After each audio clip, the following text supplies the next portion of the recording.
What is consciousness? The live stream of consciousness is on a quest to unravel the mysteries of existence. Every episode, we ask the fundamental question that has captivated human minds for centuries. Is consciousness merely a product of our brains, or does it connect us to something greater? Explore the very fabric of our thoughts. Don't miss a moment. Expand your awareness and tap into the boundless potential that resides within you. Welcome to the live stream of consciousness.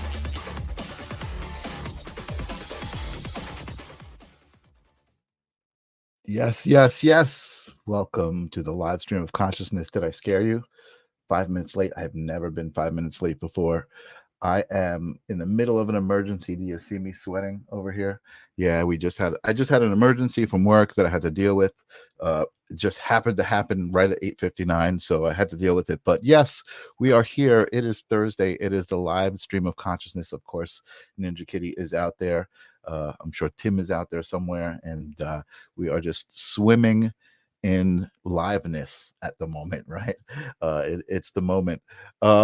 So I'm trying to make this more palpable to the audio audience and keep the voice going and explaining what's going on. And the live stream of consciousness poses the question, what is consciousness, to a different individual each week, from psychic mediums and astrological, metaphysical practitioners to baseball players and comedians and actors. And tonight I have an audio engineer. So we're delving into something new.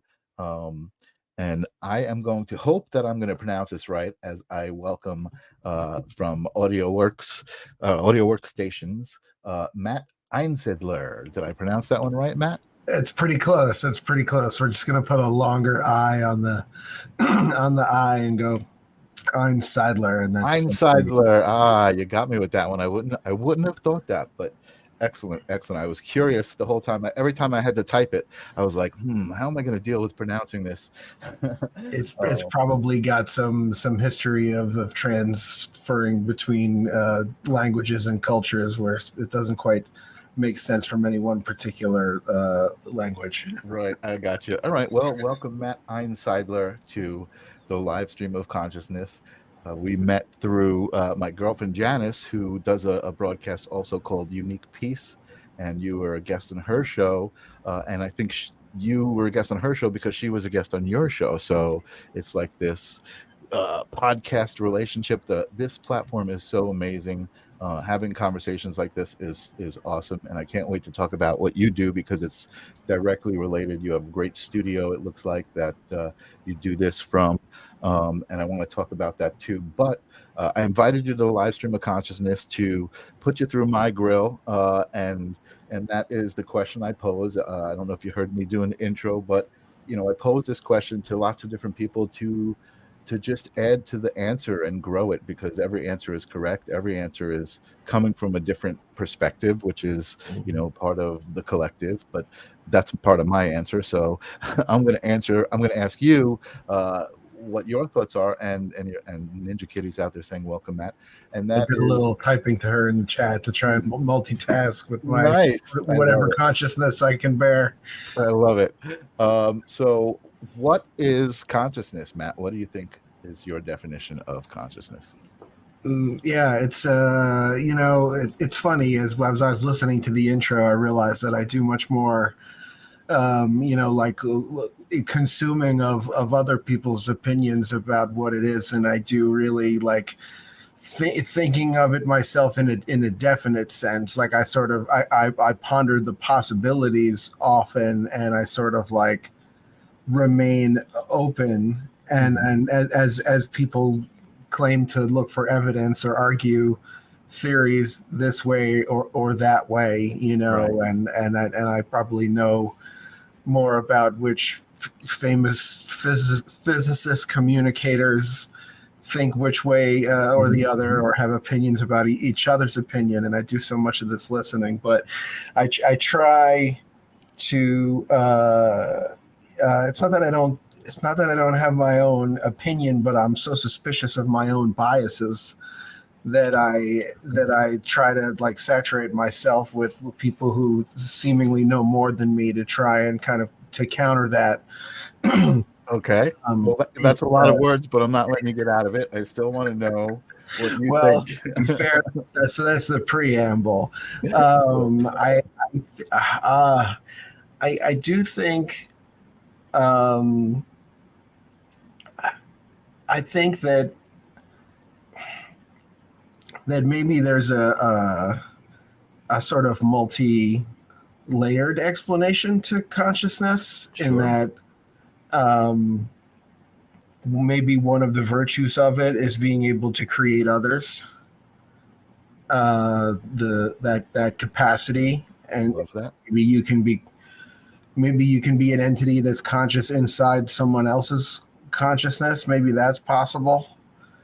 Um, and that's the kind of thing that I can't point to any one scientific theory that will say that, but and I just sort of that's just sort of like a hunch on a hunch where maybe it's some sort of fractal pattern of replicating thought patterns. I love that. I don't know what you'd call that, but I know exactly what you're calling it. I often refer to the fractal nature of being. You know what I mean? okay, yeah, That's what I would call it. I mean, if you look at a fractal and they show in a science book, the way they represent fractals are these shells and flowers and these patterns, that are organic but repeating, right? So yeah, yeah. I mean, maybe it's in a sense the um, an idea to have other ideas is a sort of self-replicating process that can generate consciousness if it's performing properly, I right? love Like that. Yeah, yeah. like No, if I have an idea for if I'm some sort of creator being and I have an idea for a landscape that I can create either outside myself or I can maybe interact with it, who knows, but I can create a sort of law of existence. Maybe it would be like the idea to have new ideas so that it can kind of grow on its own and not need constant maintenance and care. And I love that.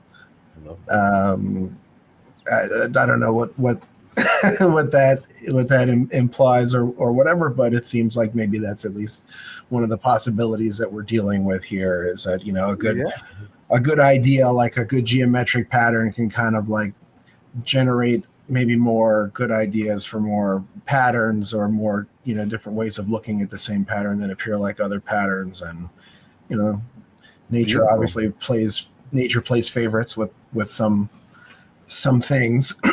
Sure. Some things are in tune with each other, and some things are not in tune with each other. Yeah. And you go back to frequencies, and the that aspect of existence. Yeah, totally. Listen, I love it. I love that. I love that you preambled that with, "Hey, I never actually had to think about it," because so many people have already thought about it and laid it out, with their opinions. But I think that's what I love about the conversation. I think we all need to kind of take a look and see what it is to us, because that's why we're here, right? To figure out what our own perception is, right? Hmm. And not only figure out what it is, but actually act it out. Or I don't want to say act it out, that might not be the right word, but play that part. You need all those Hmm. you need all of those pieces of the puzzle to fit together. So Janice is out there, she's saying hello, Matt the quiet healer. I forgot to recognize that comment. Yeah, that's an awesome answer. I love it. So we've never had any deep conversations, you and I. We've only briefly talked when you were on Janice's show. After the show, we talked a little bit, and I did look at the Audio Workstations website, which I do want to talk about. But I don't know what your feelings about reality and spirituality are. I'm imagining that you're on the page to answer the second part of the question, which is really, was there an experience you had or a memory that you can talk about that where you suddenly realized, like, okay, there's more to uh, this than just me as a three-dimensional person, walking down the street. There may be other realms and things like that. Do you believe in that? Is there an experience that led you to believe that? Well, I think that the whole like stargazing in a really non-light pollution area, with some sort of rudimentary knowledge of like science, or like astronomy and some real basic physics and around high school age, sort of putting that all sort of, and with the clear night sky of constellations and conceptualizing, okay, super far away, so far that we could probably never interact with it, there could be some sort of other similar situation, and they would maybe not know that we're there, and that, maybe but there's some sort of um, patterns that are yet to reveal themselves to us about how this all works, and on a large scale like that. And then there's I haven't had any like here but interdimensional type experiences to speak of. I've heard other people sort of speak of that sort of thing, but I'm open to the possibility for sort of other realms that can exist physically, but in a way that we can't interact with it, especially since we, I guess, and when I say we, I'm using the royal we for collective academia, I guess, even though I'm not in it, but let's say that they think that there's a lot of dark matter, right? They think there's a lot of stuff that exists that we can't really like touch or interact with or detect, and we're not sure what it is, and we're looking for it to try and explain some math that works out funny. Right. Like, hey, where's the missing stuff? And it's like, okay, well, it's, if there's possible for there to be stuff out there that we can't normally interact with in general, then you have to maybe accept that, okay, stuff exists that we can't quite interact with, but it's still there. It's moving through us, whether it's a neutrino or whatever. Right. And so, we don't really understand those types of things so much. So we know there's at least some stuff that we suspect is here, but not here, but we can't touch, So let me just try to interpret what you're saying to me. You believe in the possibility of other dimensions. Yeah, I can't attest to any personal experiences with them, but I'm intellectually open to it. Yeah. Gotcha. Okay. Well, I mean, again, I love, it's probably part of what you do, and I want to talk about all of the podcasting stuff is, you're a communicator. So you definitely, I'm loving the words that you're throwing out there. You're throwing a lot of words and things out there, but I feel like there's a point like more direct underneath. So I'm just trying to like dig it out, and also kind of fill the show with the content that I like. Sure. Yeah, I'm searching for the best words in real time with you, so we'll find something. It's all good. So that's cool. So yeah, I guess I've had one or two experiences that haven't been like super, like near death experience or anything like that, but experiences that have, kind of convinced me of existence of things that I can't really explain, which is fine. You know what I mean? As long as I'm all right with that, then everything's fine. So yeah, admitting that we can't explain everything is a good first step to having things to try and learn, right? If we say that we can explain everything, then there's no fun and there's nothing to do, and there's no reason to like try and learn more things because we know everything. So keeping that space open, not needing to have a perfect explanation for everything. You can have a best explanation for something, and be able to maintain a space in your mind where it could be supplanted by a better explanation at some future time should you obtain more data or hear something more reasonable. Yeah, I love that. Thank you for that soundbite. That was a good one. Well, as an audio engineer, sometimes it's my job to create sound bites, but I'm yeah. not always the one behind the mic. Sometimes I'm just the one behind the mouse and keyboard and the fader or whatever. Well, so let's move our conversation out of my realm and into yours. Sometimes that question is a good step into it, depending on who I'm talking to. If it's a psychic medium, obviously it becomes Yeah. a good Well, step into that conversation. Uh, I but think the other bridge, if you don't mind me interjecting, is the bias that like I was speaking of earlier. Is I have a very like in terms of my the training that I have that involves some sort of like hard sciencey stuff. Officially, it's just in sound and in audio, and so my tendency in trying to understand consciousness and physics concepts and everything else that's sort of just outside my grasp is to try and relate it back to what I do know about sound and the way that audio works. But right. I try to be aware that I can overemphasize that bias and try to oversimplify everything by just making it into a sound analogy. That's cool. That's cool. And so, you know what? I do see a good crossover there because I am very, very interested in cymatics, and imagine you know what that is. And Yeah, so, that's like just I guess I'll see if I'm right, and then for the audience too, it's like manipulating like physical objects by sound waves in the air, like on the basic level we can manipulate sand and stuff, and right, right. like, I think it's the study of that, and it's also for me because I don't study it, but for me it's the evidence that matter is affected by sound waves. So sure. things like sound healing, and I'm sure you've experienced like a Tibetan bowl and things like that.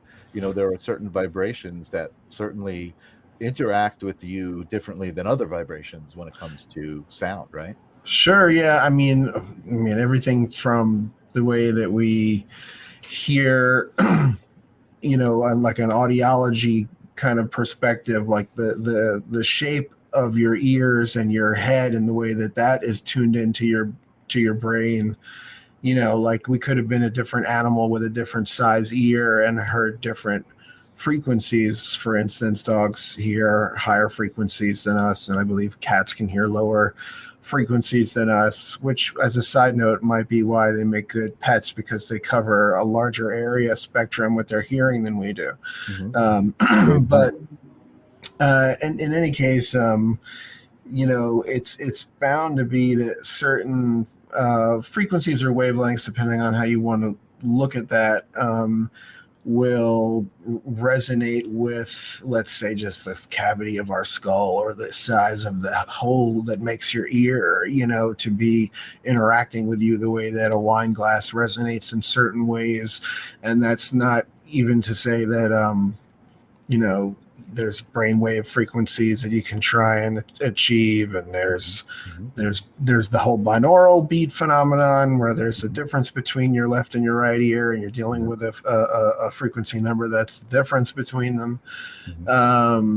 So there's a whole lot, and then there's just the pure physics of air pressure pushing on your physical body, because sound waves are nothing but physical air pressure. It's just that I can feel this fan that I have to the side of me that keeps my computer and me cool as I sit here, but it's not like moving as fast as a high frequency sound wave. But both of those things are exerting physical air pressure on my body in the same basic way, just at different speeds of vibration. Right. So there's at least 3 different sort of mechanisms that we just named right there. Yeah. That definitely have some effect on the body if you expose them, and the mind. Absolutely. And I love how actual science and regular physics and quantum physics are all kind of merging and even bridging that gap between metaphysics, and spiritual concepts, are starting to make sense as well, which is really There's really cool. this new trend that for physicists to call metaphysics foundations of physics, to try and be taken more seriously in physics Oh, that's departments. cool. I like that. I like that. There's at least one guy who I've been hearing a lot speak on different podcasts. I believe his name is Tim Maudlin, and he's trying to get a school set up for John Bell. He talks a lot about Bell's inequality and what that means for foundations of physics. And I'm not. What is that exactly? Maybe I know what it is. But I would do it some sort of horrible injustice if I tried to explain it. But but there was a physicist by the name of John Bell who said something really smart, and it has some implications for our understanding of foundations of physics or metaphysics somehow. Right. And it's one of my current goals to try and work up to understanding what that is. But I'd be lying if I said I understood it, even though I've listened to many talks. They talk above my head. Sometimes I'll fall asleep during a really intense theoretical physics podcast, but I hope that somehow I absorb it anyway, and I'll just listen again. I was never quite good enough at the mathematics to really go serious into that realm, and I also really like making records way too much to be like some sort of physicist. So you know what, I agree with you. It's like I love to start to talk about things like what Tesla was doing with energy, but like it gets to a certain point and it's like that's above my pay grade. Somewhere in this room is a Tesla biography. Oh, nice. He's a fascinating historical figure, and he's a fascinating figure in the history of electricity and the whole everything weird sort of envelopment of like physics kind of enveloped electrical experimental stuff, but it's still some areas where I think that it became difficult to do large scale electrical experiments without disrupting power grids that were established.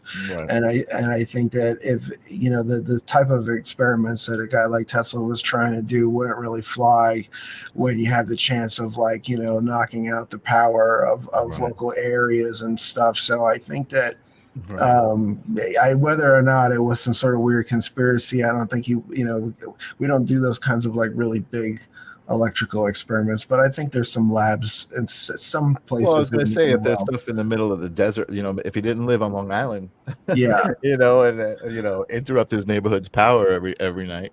I've actually been down to what is it called, Windmere or something? I don't know. The Wardenclyffe, that's it. Yes, I'm proud that I pulled that one out of my brain without looking it up. But yeah, I've been there as well. There was some sort of a couple of years ago. It was actually 2019. I remember it was just the summer of 2019, early summer 2019, I believe. And there was some sort of event there, and they had like a really kind of small scale wireless electric tower, and they powered a wheelchair from like 10 feet away. Oh, wow. Like a motorized electric wheelchair that was on the so it was cool, but they really need to put a lot of money into the area to like redevelop, because some of those buildings got really dilapidated and mold infested, so they really have to knock everything down and then build some sort of museum that they're trying to build. Gotcha. Yeah, I love that stuff, because it's amazing how much it actually does disrupt the way we think about the way things are. I mean, it's just like information that's actually exists, that's there, that we just don't know. And I think we're starting to tap into that stuff, which is awesome. Yeah, there was, I don't know if it ever got replicated or held up, but I've seen at least a couple times on television some experiments where they try to link people with magnetic fields in terms of their ability to communicate some sort of basic thought, like whether or not a light is flashing at a certain time. If there was some Canadian professor somewhere, I believe, that put like an underground setup where there was like two people and they were like on two different rooms, but the only thing that connected them was the magnetic field, and one person was shown a light that flashed on and off at particular times, but the other person had to try and make a report while just closing their eyes and trying to guess or sense when we've got electrical activity right? Up here, we know that much. We don't really understand the complexity of it 100%, but the fact that we understand that it's electrical activity, and we also understand that electricity and magnetism have this strong relationship, it makes me guess that maybe you can get a thought to go down a magnetic field if you try hard enough in the right way. I don't know. And what is that? Or maybe we exist in one big thought field. Right. And if you go down that sort of pathway of, okay, if you accept that you could send a thought across a magnetic field, then you start to consider the size of different magnetic fields and how big one could be that you're inside of, or you could just be receiving thoughts from somewhere else if possible. And you're not sure how far to stretch that mechanism, cerebrally. So I don't know. Maybe there's just a particular. I love having this conversation with you, because it's like you're talking about spirituality from a total like technical point of view. It's so awesome, and that is great, because it actually leads me into cooler conversations that I like to have about AI and things like Neuralink and actually, for me, I know a lot of people who are afraid of that kind of stuff, and understandably so. It's not like I don't understand those fears. However, for me, if I think about my own spirituality and my beliefs about energy, I feel like it's an evolutionary step for humans to almost kind of, if we talk about, a lot of my spiritual friends talk about source, right? When you die, it's just energy shift. Now you're kind of you're vibrating at a different frequency, and you merge with source or whatever. I feel like that whole thing of Neuralink is actually taking our thoughts and our essence and converting it to electrical impulses to now kind of be back in that dark matter almost, existence that's not physical anymore, but still has energy transfer, whether it's magnetic, what are the magnetic properties of dark matter? We don't even know, right? How would we even measure? I wouldn't know how to begin answering that, other than we know that it has gravity. That's the main thing that we know about it. I think. Okay. I think that's the only. Which is one of the only things we don't actually understand. Yeah, that's actually, or it's our current understanding of gravity that leads us to believe that it exists and that it interacts with or has a gravitational property that other matter sort of clumps around it. But maybe they'll change their physics mind in 10 years about that. Well, you know what? I think that's another cool thing is, like, right now, physics and science have no choice but to be malleable. You know what I mean? With all of the things that are being discovered and explored, I feel. Oh, and that's how it should be. Otherwise, it's scientism and not science, right? Right. You can't just take a snapshot of science on a particular day and memorize it and say this is what we should believe as humans, because there's such a large amount of information that people are doing data gathering, experiment creating and measuring, and theory paper writing and commenting, that you really, in order to have like some sort of opinion that you would think is authoritative, you'd really have to make it your full-time job reading everyone else's opinion on everything, and it's not reasonable. So you have to be open to things changing, to new information coming in. Man, Matt, I had no idea you were so much fun to talk to. I hope that my audience is keeping up with us, because I mean, I feel like we just ran around to the deep end. We didn't even go in the pool. We just ran around to the deep end and just jumped right in. Well, listen, man, when you open up a conversation by like, what is consciousness? You're asking for it, buddy. You're asking. You know what? I certainly got what I was asking for. I do like to. I mean, we're only about halfway done, which is cool. I do like to kind of give the stage to my guests and talk about what they do. and how they got there. And I guess it's going to be pretty apparent, your interest in the scientific aspect of the technical workings of things and trying to understand things. I'm imagining that's kind of tied to what you do and how you look at what you do. You did say I make a lot of records, and that's what I would rather do than be swimming in this deep end of this pool all the time. Although it is fun just to swim in the deep end of the pool all the time. I agree. I wouldn't want to just talk about this stuff incessantly. You know what I mean? I only do it once a week for an hour, and that's certainly enough for me. That's fair. So tell us what the connection is. Tell us how it all started for you. Tell us, what is Audio Workstations Inc.? Well, Audio Workstations Inc. Is something that began as a studio that was for freelance engineers by freelance engineers. It was a sort of a co-working space, and is still a co-working space for music production. And we began with two small but stock studios. And even though this is a virtual background, this is actually our Studio A. It's just a picture Nice. I took of our cool. Studio A.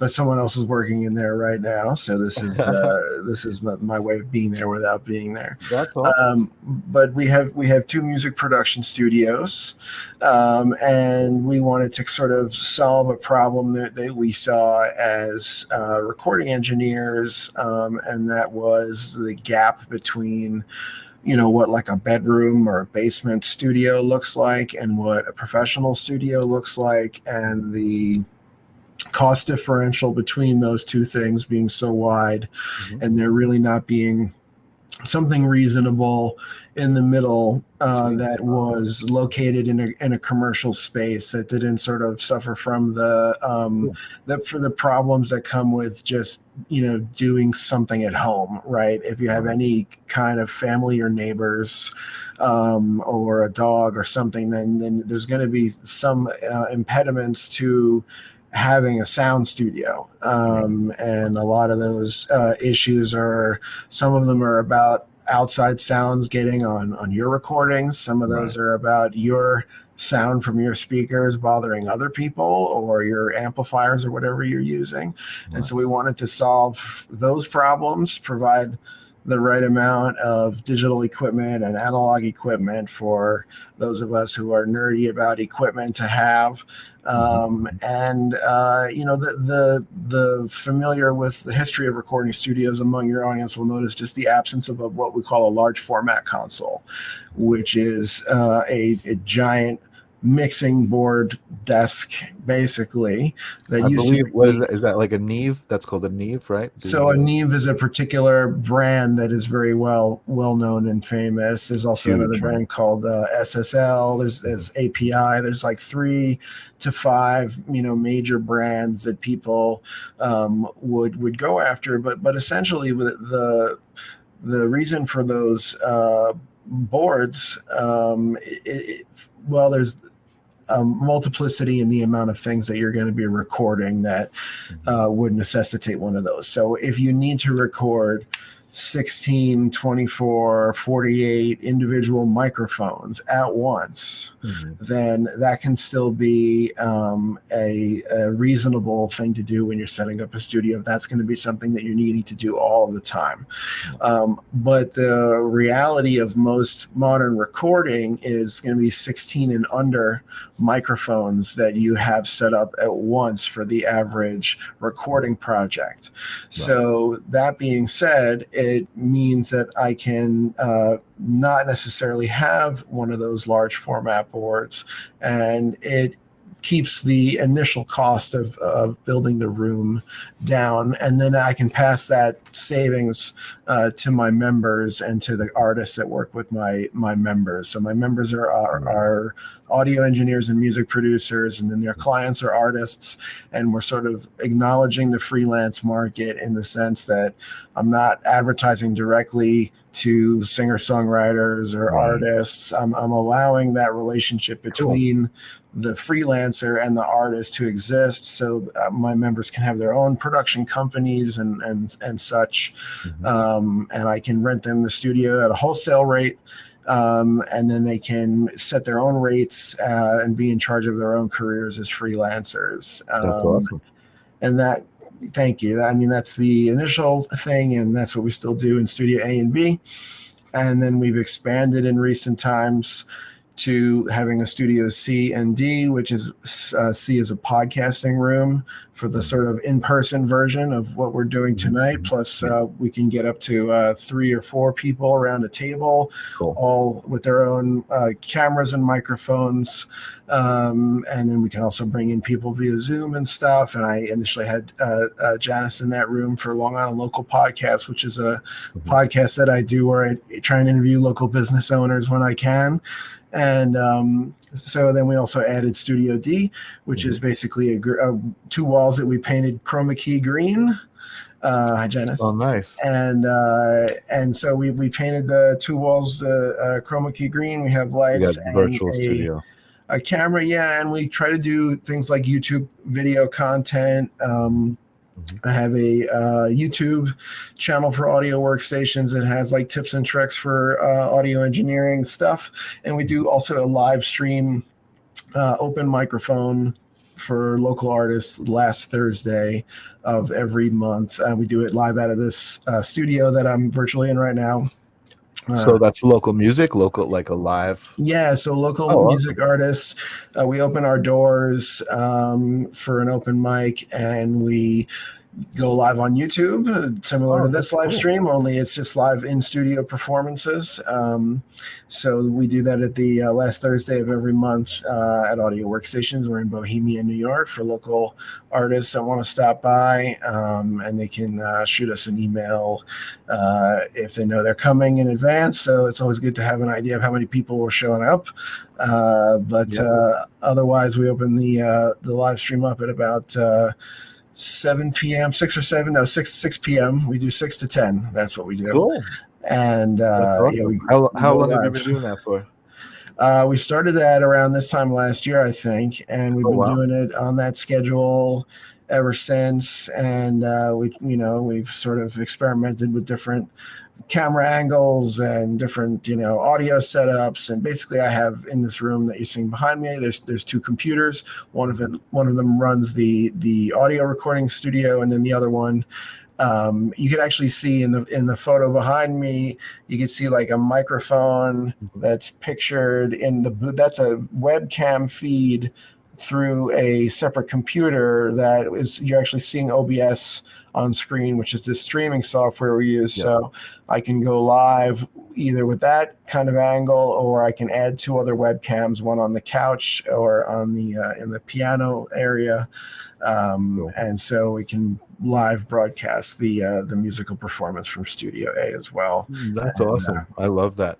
Yeah, I the last bunch of years have been, I think, really important in that industry, in that area, and I think there's a lot of places that do stuff, but not a lot of places take into consideration the different things that are important. And when you're doing live music, what's more important than the audio? The how it's being handled. You know what I mean? Like separate channels and mixing and the proper the proper engineering of that music, and to get that mix into a live stream and synced and everything is a little that next little challenge. I totally get it, and I've been there. I've used OBS myself, so I know, I'm aware of all of that stuff.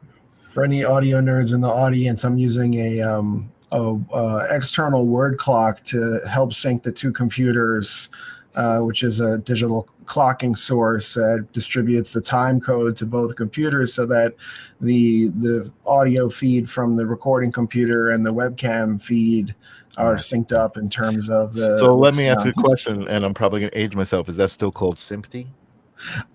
So for video, for like normal video projects, SMPTE is still the time code. But what I'm doing in this case is really just a way to make sure that whatever sampling rate has been chosen is adhered to very strictly from an external source on both audio devices, so that there's no chance of like my video feed going slightly out of sync with my audio mix. So, if let's say the frames drop out or something, it communicates that in what's called word clock data over a BNC cable, and there's an input on the audio interface of the audio studio, and then there's also one on the audio converter that's coming into the PC, and so they both receive the same precise clocking information that determines the 44.1 or 48 kilohertz a second of audio sampling rate that we're measuring, which is very similar to frame rate in film. It's just it's actually almost, I'm thinking of it as you're saying it, it's almost like an early version of AI, right? It's like kind of doing that kind of thing, it's analyzing something, and then but very cool. I am impressed by your audio prowess. Just listening to you speak, I can tell you really know what you're talking about and know what you're doing. And it sounds like AudioWorks has been successful. So you started with just 2 music record, like it was straight music, and was that do you have like a sound stage, or it's just really recording? So it's funny you say that. Right now it's just recording, but I actually I have an area that's a sort of a lobby right now. At one point, it was sort of a teaching area because I also teach audio, so I was using it as a classroom. But I've been doing more of the teaching in the online form. I'm putting together an online audio curriculum that's Cool. launched recently. It's still a work in progress, but the first 4 months of content are currently available.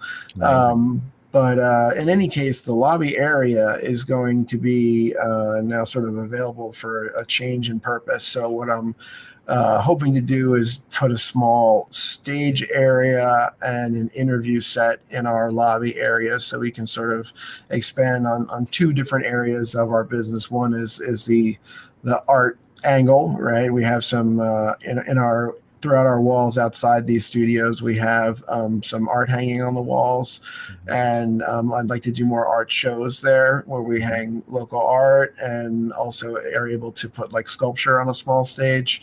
But we also want to expand the the interview aspect. There's obviously different levels of interview production that you can get into, and the podcast room that we currently have is more of like a radio style room, right, where you have like a broadcast mic in front of you and you wear headphones, generally speaking.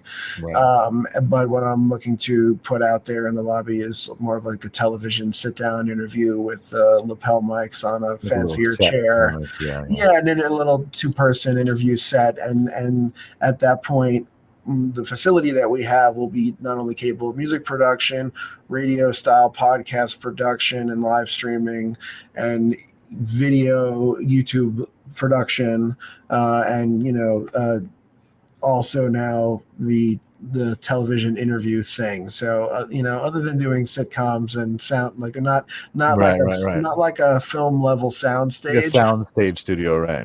Yeah, but on the level of being able to provide a professional looking sit down TV interview, that is something that I'm working on right now as a complement to what we currently have. That sounds wonderful. Sounds just like my kind of place. I love hanging out. Yes, well, I have to get you there in person. Cool. And you said you're in Bohemia? Yeah, we're in Bohemia. Not too far. I'm in Patchogue, so I'll definitely. Okay, yeah, short trip down the road. You got to come visit and see what I'm talking about. Cool, very cool. And so, are you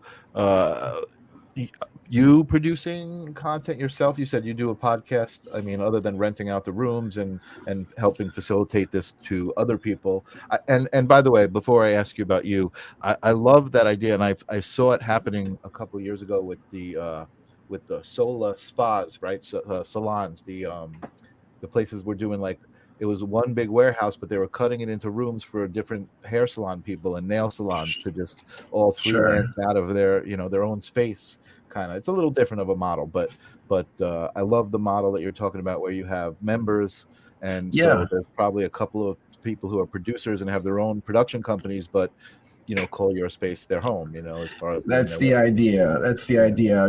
There's a certain amount that you can accomplish in a home type environment, and then there's a certain amount that, hi everyone, and there's a certain amount that you're going to want to sort of escape the home environment and have something a little bit more professional on a few different levels. I mean, one of the key problems that I guess I forgot to touch on before was I talked about the sound challenges of having a home studio, but for those of us who are trying to really freelance as audio engineers and music producers, and not just, let's say, record our own pet projects, but provide the service to others, you want to be able to, let's say, meet a new client and immediately have somewhere to interact with them professionally, and it's not necessarily in your best interest to have that place be your home. If you just met this person, I mean, you want to be able to do business with people that you just and feel safe and not bother your family and whatnot. I mean, the nature of business is you want to be able to meet someone and work out a business arrangement fairly quickly and get working, and you don't want to have to wait until you have known them for a year and feel comfortable inviting them into your like spare room or whatever. So it's a challenge to try to run a studio that's in a home on a professional level and interact with clients and not feel like you're forced to bring them into your home I really love the idea of your place. I can't wait to see it. I actually also think what you're doing with teaching sounds amazing too, because like for me, like I understand some basic audio stuff, but I also know I'm not an audio engineer. But if I could go learn how to be an audio engineer and then have a place where I don't have to actually buy all the equipment, I mean, that sounds like a great relationship. Yeah, you're buying into my ecosystem right now. yeah, that's amazing. You're are you working with a lot of young kids, or what kind of clientele are you working with as far as teaching? So yeah, I do have some students that are younger. Right now I'm doing all private lessons. So I have students of various ages, and then I during the period where I taught for a vocational trade school for 10 years, I also had students that were everywhere from right out of high school to how old I am now, or older than myself now. Right. Yeah. I started teaching. I guess I was around 26 or 27 when I became the head instructor of the school. I was doing some teaching for a few years before that, but anyway, it was always interesting to teach a variety of ages and have people come at it from a variety of perspectives. It was always interesting to see kids that were coming out of high school and having to sort of adjust to the mentality of being at somewhere like a trade school, where it's like, okay, you have to like want to like learn this and then apply it immediately.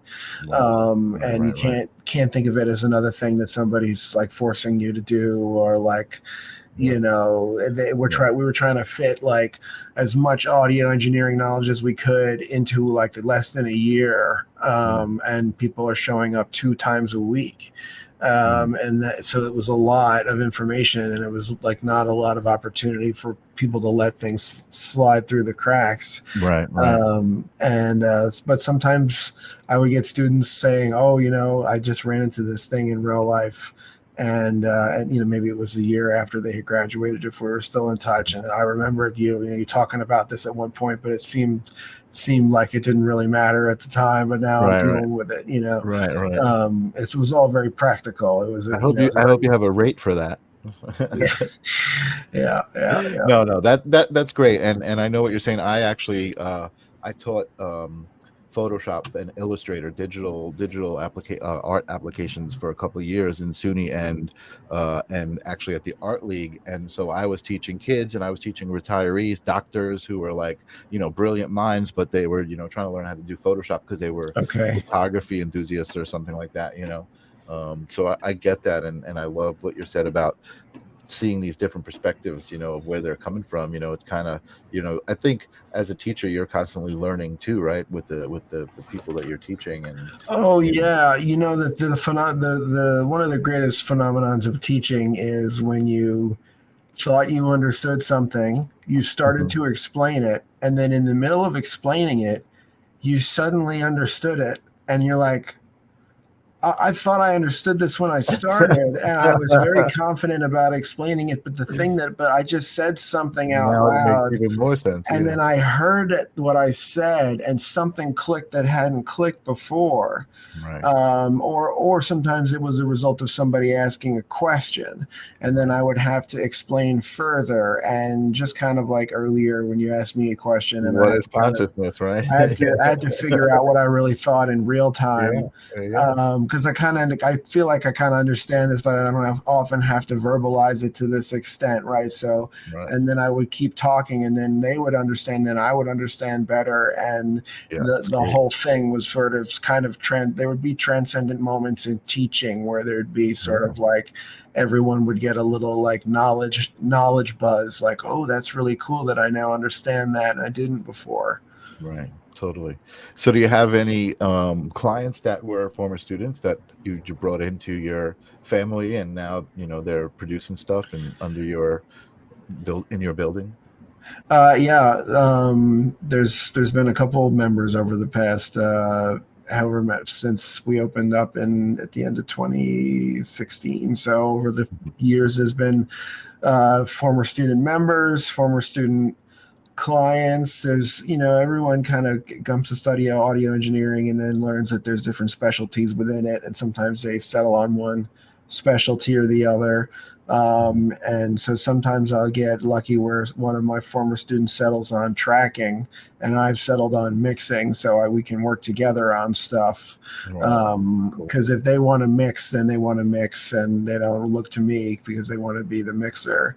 And I still record stuff, but if we're being honest, my favorite part of it is working with the sound sort of alone. I'm familiar with all the protocols of interacting with people in a session in real time and making a recording happen, but to be honest, it's a little bit more stressful and procedural than creative. There are some creativities in tracking, no doubt, not to take away from the fact that you can be creative with tracking, but sometimes it's more procedural. And sometimes it's more just social and procedural and not screwing it up. And then, well, so that's, I guess, more the engineering, but the producer part would be more involved with tracking, like almost like a director, right? Would to an actor. And that's important to note, is that I recognize as a tracking engineer that if I'm not the producer, that I'm not the chief creative in the room. But there are times when people are seeking more of my input on a producer or co-producer, consulting producer, I like to say, where sometimes I'm asked a producer-like question and my opinion is taken seriously, but it's not every question throughout the project. So I would consider myself a consulting producer. I'm there when you want to consult. Then there's when all those decisions have been made, and now it's just me and the tracks that have been recorded, and this task to make them sound more awesomer, then that's sort of where I can be creative and just be alone with the sonics of it all. And so that tends to be where I try and specialize. That's your fun, yeah. So here's an obvious question that I missed. Are you a musician? Do you play music? Do you have your own project? I do, and it's jokingly the thing that gets the least amount of resources in my life, because always I'm always that way, right? Yeah, because I've chosen to try and exchange my audio production services for money. I find myself in the conundrum of not being able to pay myself effectively without taking from myself. It's not worth your time to do your own. The math cancels. It's unfortunate. If I pay myself to work on my own stuff, I still, I lose money. But anyway, you can't afford yourself. I can't afford myself. I've gotten too good for myself. But no, I do. I do have songs that I've written. I also tell myself that I am waiting. If I write a song and I still like it in 5 years, it's probably a good song. You'll record it. Yeah, and Do you I'll give songs away to other artists at all, I or don't. not give them away, but like work something out? Like, I'll put it to you this way: I'm not opposed to it, but I haven't done a lot of it professionally in terms of songs that are having vocals and lyrics. I've written stuff that is instrumentals that are meant for television, and I've okay, done that. I've done that professionally. I did that in my like early that's great. 20s a little bit. Yeah. And I still have friends that are in that industry and talk to them often. And but it doesn't. That's not what I'm doing now for the instrumentals, but I do occasionally write things that are not for me. They haven't made it into others' mouths yet, but I occasionally write things that I think, okay, it's not something I would want as my personal music brand, which is still sort of in development, right? So, Right. but yeah, there's writing that's like, this is a song that's uniquely me with weirder lyrics than most people want to sing, and then here's a song with more normal lyrics that maybe someone else would like to sing. That's if you want to break it down like that. That's probably how it A ends lot up. of people. I'm going to go back to what you said about just instrumentals. I think a lot of people don't realize that that is actually how a lot of musicians find success in being musicians. You don't even necessarily know that that's what they do for a living, you know what I mean? But they write music that is in TV shows, and it's for stock, for stock music. I mean, I know you'll probably cringe at it, but I do a lot of motion graphics work, and so I'm getting stock music all the time just for like Sure. a 15-second clip or 20-second clip. I've done both writing my own music for YouTube videos and using stock music for YouTube videos. And it just kind of depends on the situation. But all forms of figuring out how to make money from music are valid in today's day and age. There's Totally. really there's no judgment, because it's so hard to do anything and make money off of it in terms of being a musician or writing or performing music. It's an interesting conundrum, because you just said there are so many ways to do it, but it's really hard to actually do it. And I agree with you. But, I was going to say to you earlier, like, kudos for getting the audio lessons out there on YouTube. I mean, that's like, if you can create, I think that's one of the good things, is the opportunity for people to create, what the hell do they call it? Passive income, right? So, sure. You've created the content, you put it up on YouTube, you charge for it, people are interested in it. When it's educational and something like what you do, I think that's great. I mean, I love talking to people who have found their passion. So, like, originally, like I said, it was like psychic mediums and stuff, because I knew that they were passionate about it. But even yourself, I love, you still have that same energy about yourself and about what you do. You know what I mean? Like, you definitely represent somebody who found who they were supposed to be, in life, and is happily just being that. Yeah, on a good day, I'm happily being on a good day, right? On a good day.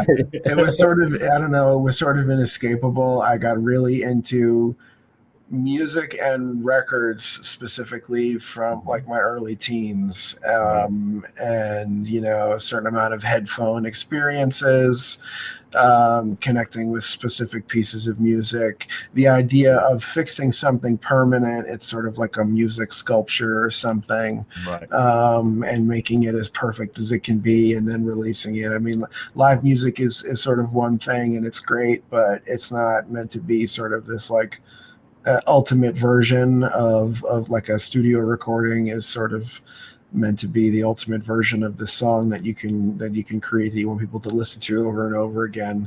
Right. And something about the permanence of making records that appealed to me at a young age. I guess that's what pulled me in. I love that. And kudos for that. I think a lot of people don't really, people settle and they don't find what they really should be doing. It sounds like, I just feel it. Your energy is great. So I just have another question for you before I ask you for some wrap-up thoughts and advice for my audience, as far as being a happy person who knows who they are and what they're supposed to be doing in life. And that is, do you have any cool stories about any sort of audio we might know, something we might have seen on TV, any cool, working with any cool artists that you admire personally, that you really were like, oh my God, I get to work with this person?